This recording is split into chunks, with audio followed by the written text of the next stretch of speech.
Courir, pour moi, c'est un moyen de s'évader, un moyen de passer du temps dehors, mais c'est aussi beaucoup de sacrifices. C'est des heures passées à l'entraînement.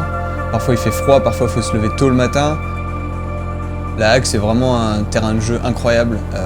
On a une variété de paysages, c'est magnifique. On passe de falaises abruptes à des plaines, des dunes de sable. C'est vraiment un terrain de jeu sur un tout petit territoire où on peut s'éclater. Et pour la pratique du trail, c'est vraiment un endroit vraiment parfait. Il y a du dénivelé aussi et puis on a toujours la mer comme point de vue, donc c'est incroyable.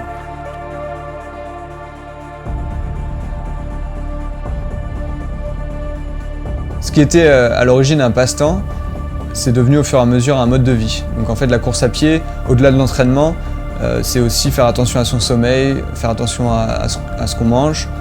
Et c'est pas une contrainte, tous ces sacrifices en fait, ils permettent de s'améliorer. Et c'est un véritable plaisir en fait, au quotidien de voir les bénéfices de tous ces efforts.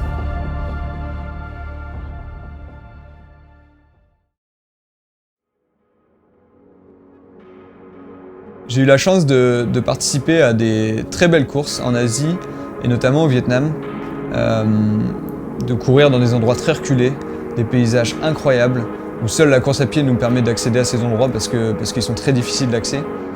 Et j'ai aussi eu la chance de gagner des courses, de faire des podiums. Mais en fait, à chaque fois, je me rendais compte que j'étais aussi originaire d'un endroit très beau. Et en fait, à chaque fois que je reviens, je suis super content parce que je sais que je vais pouvoir courir dans des conditions incroyables.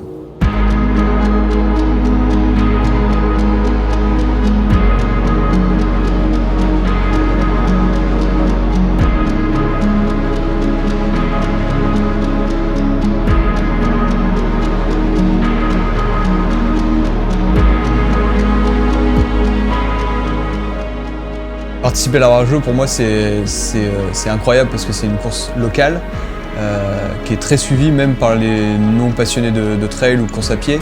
Tout le monde en parle et les semaines et les jours qui approchent la course, il y a une ferveur populaire et on sent que toute la Hague s'arrête le temps du week-end pour suivre les coureurs qui courent le long du sentier.